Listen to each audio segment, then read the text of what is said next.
Hello, friends. Welcome. Today I'm going to talk about crypto regulation. But before I dive in, just a little disclaimer, none of this is financial advice. It is just for fun, entertainment, and education. So let's get started with that. One of my friends sent me this news item. Cryptocurrencies are a clear danger. The Reserve Bank of India governor says that. So what is my take on that? I believe that crypto and Bitcoin, they are a revolution, and they are actually giving the control of the money back to the people. And when the governments are losing control of the money, they are actually, because money equals power, so they are losing the power, and they don't want to do that. That's why they are actually afraid of it. So I just went on Google and searched. Bitcoin is a threat too, and I found these results. These are funny actually. So Bitcoin is a threat to national security. It's a threat to banks. It's a threat to banking industry, and it's a threat to Visa and gold and so on. But Bitcoin doesn't care. The honey badger doesn't care. But Bitcoin is not regulated. But does it even need to be regulated? First of all, Bitcoin is not. Uh, it's not controlled by a company or an organization, and its source code is open source, and you can go and look at the code. You can even contribute to that. It's a permissionless network. Anyone can run a node. Anyone can transact on the Bitcoin network. They don't need permission from anyone, and it's a transparent ledger. Anyone can see the transactions happening on the Bitcoin network. So it's because it's not a company, it's not controlled by anyone. So how it can be regulated? It's very hard to regulate, or maybe I can say it's almost impossible to regulate the Bitcoin network itself. But there is a catch. Bitcoin actually doesn't exist in a vacuum. There are other services on top of that. There are companies that are providing these services. So whenever a company gets involved, a centralized entity gets involved, that can be regulated, and that is regulated. So all the centralized Bitcoin exchanges or crypto exchanges are actually tightly regulated. So if you want to convert your dollars to Bitcoin, you actually need to complete KYC, and you need to provide your identity to the exchange, and then only you can transfer your dollars into that exchange and convert them to Bitcoin. Same is true if you want to just convert your Bitcoin into dollars. So that actually kind of dispels that. So Bitcoin is not regulated, but any centralized entity, any company building on top of that, or any company providing a service, they are regulated. So next misconception about Bitcoin is that it actually aids or facilitates the money laundering.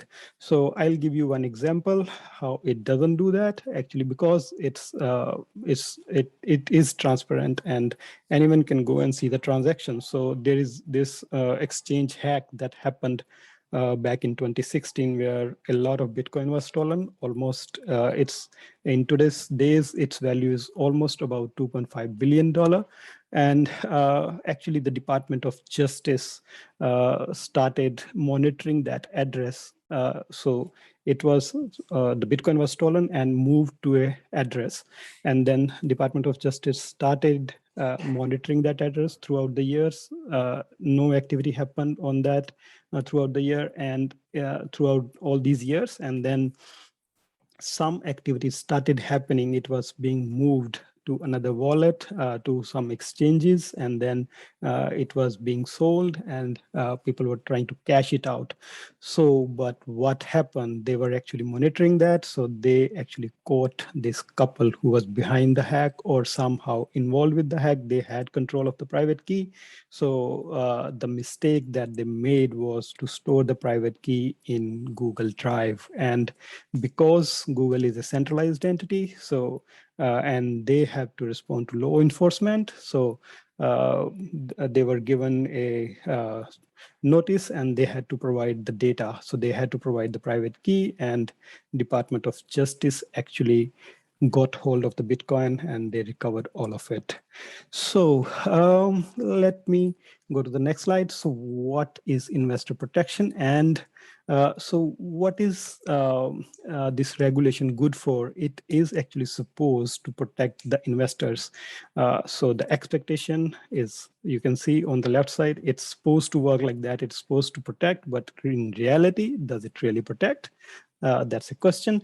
So are uh, are these protections any worth? So by protection, if there is a private bank, if there is a private company that goes bust, for example, because of their poor practices, so do they need a bailout, and is the bailout any good?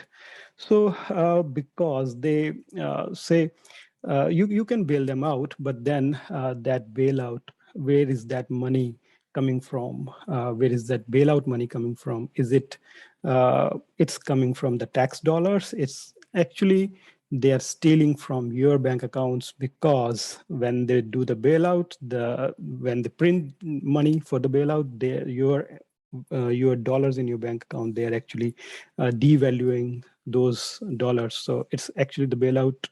I would say there is no free lunch. So it's not free. It's actually very expensive. Inflation increases, the value of your money decreases. So I would say that bailouts are actually not worth it. So moving on. So next point, Bitcoin market is manipulated. So Bitcoin market is manipulated. Maybe yes, it is manipulated. Maybe no. Who knows? But anyways, it's a free market. It's not regulated. That's why there could be manipulation. So I'll talk more about Bitcoin market manipulation in a later video. So that's it for today. Thanks for watching. There is this nice quote from Satoshi Nakamoto.